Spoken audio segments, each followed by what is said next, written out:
was the winner? The winner is Craig Highberger. He goes to Mount Lebanon High School. He's 17 years old and will be graduating this year. And we'll be stepping up on the set here, I assume, now. Oh, well, but let's bring Craig over right Highberger now. on, all right. I'm sure you'll enjoy it. Craig, nice to have you with us. Thank you very much. It's an honor to be here. Craig, tell us a little bit before we see your film about the film. Well, it's about a girl who is distressed with the lack of concern she sees in her parents, basically about the Kent State tragedy, and to bring our point out. And in school, in the students and teachers and so on, she goes to the city, downtown Pittsburgh, and the only one to communicate with her is a pusher. All he can offer her is an escape from life, and she takes it and ends up in the empty world of her dreams. Craig, did you write it? Along with Mike Robinson and Leslie Donahue. All three of us wrote it. You're all students in Mount Lebanon? Yes, we are. It was an independent study project that we did on our own with no help from anyone, actually. So your film then ends on a hopeless note, yes. Is that right? Yet the title of it is... Freed. It is ironic. Let's take a look at this film. Now, I think, are we ready for that yet? Oh, I guess we are. Go ahead, Craig. If you could tell us a little bit about Okay, what this is right after, in the classroom, she goes into a dream because school is kind of irrelevant to her at this point. She's so upset about all the things that are happening. Here we're back in the classroom. These are just short cuts from the film. In other Later words, on, that scene we just saw was a daydream while she was in school, yes. Is that right? This is into the film about 10 minutes, yeah, isn't that right, Craig? it's 25 minutes long, I think. Okay, here she's finally had it. This is Leslie Donahue, by the way, and she was very cooperative, easy to direct. Now we're downtown Pittsburgh, and she takes the pill that the pushers offered her.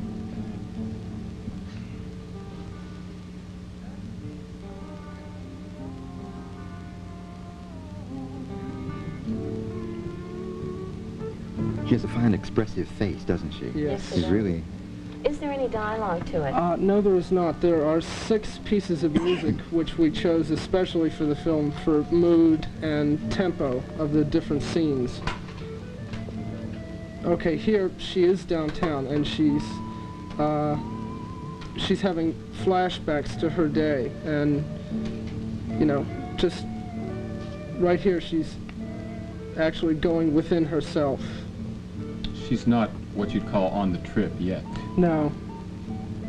I don't really think she goes on a trip. I think it's just that she goes within herself totally. Are you suggesting maybe that's good, Craig, that it's a good way for someone to look at? Well, absolutely not. Not drugs as a means of escape. But the thing is that no one communicated with her in the film. Her parents just sat there and didn't see her, and so we didn't see that at the beginning, did we? No, that was cut off. Yeah, well, let's talk about that when we're done, because it's very important. Okay. How many cast members do you have? About 15. How were you able to get their time? Well, we just did it within school time sometimes. Here she goes into the dream, and she's... That's a marvelous shot right there. Thank you very much. Okay. This is where the film began, by the way, so it's just a circle. Why don't you explain the segment that was left out and what it means to you? Well, in the beginning of the film, Leslie, or the girl, she has no name, is sitting there at breakfast with her parents, and her father is reading the comics. This is just to make our point.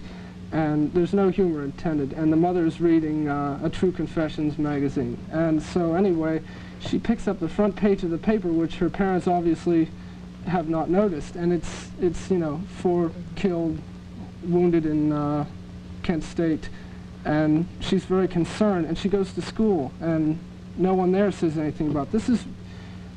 This ties up with my experiences at school, because there's very little communication within the classes. Not so much a generation gap as a communication Yes. gap. Well, did you have any professional help from a professional filmmaker? No, I was essentially self-taught, although I now have a film class at the Pittsburgh Playhouse under Mr. Robert Pissarro, and he's helped me a lot, you know, in developing technique and learning about the technical aspect of making a film. A comment on Craig's technique in this film. It was just amazing to us how immaculate it was. It really was. We, in the contest, were faced with the problem of transferring 8mm and Super 8 to videotape, and we have a very nice product. How many feet did you shoot, Craig, before we you had shot, to edit it down? Yeah, we shot about, I imagine, 3 times as much as the 21 minutes that we have in the final cut. Tell us about the showings. Oh, okay. Film. Well, in school, we showed it in many different class situations, and in one, a girl was so upset by the reality of the film that she just broke up and cried and left the room. And it was it was real to her. She was the girl in the film. And in another situation, we showed it to faculty members and parents, and one woman stood up and said, "Are you advocating the use of drugs?" And it was just incomprehensible to me. Totally. That's got to be the most frustrating thing to anybody doing anything artistically, is to make your point validly in an artistic sense, and then somebody misinterprets it. Yes. Has no idea what your point of view difficult. is. Yeah. The title "Freed" is really great, and it explains the film. Yeah. How did you come up with that? Well, we just decided that she was actually freed within herself because there was no outside interaction. No one cared to care about her. And so she just withdrew into herself, and within her own mind, she was freed. Why did you personally want to make a movie that made a statement about drugs? What personal experience of yours is there in the movie? It was just the overall feeling of school and the futility with trying to communicate, in the classroom, which is a difficult thing at Mount Lebanon High School. In most classes, it definitely is. Maybe we should say that it's not just Mount Lebanon. No, yeah, it's all of it. It's a whole school situation. Right. How about cost, Craig? This is how I I'd wonder be about young interested to filmmakers and how they get the money to I hope you're no drug pushing around here. No, that is not how I got the money for the film. Talking about irony, wouldn't that be ironic if he made his money for the film? No. It was just money I had saved up, and And how much would you estimate it cost? Nearly $100. That's pretty cheap, I think. It is, I guess. This project I had really I would guess been looking forward you didn't to. pay the Actors Union scale. No, I didn't. Your total cost was What do you Count plan on to do with vanity your in cases like experience? that. right. With filmmaking? Yeah. Well, I want to go on very definitely, and I am going to New York University next year to study film and television.